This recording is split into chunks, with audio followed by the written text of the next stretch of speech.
வாழும் வரை நிழல் என உடன் நான் வருவேனே.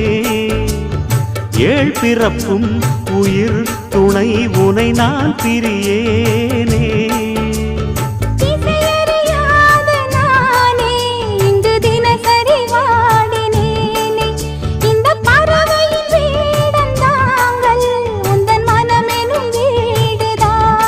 நீண்ட காலம் நேர்ந்த சோகம் நீங்கி போக நானும் தீண்ட யோகம் விளங்கிட. பூமிக்கொரு வாரம் என்று எண்ணி இருந்தேன், பூமுடிக்க யாரும் இன்றி கண்ணி இருந்தேன். சொந்தமின்றி பந்தமின்றி நானும் இருந்தேன், பொட்டு ஒன்று தொட்டு வைத்து பூவை அடைந்தேன். நன்றி சொல்லவே உனக்கு என் மன்னவ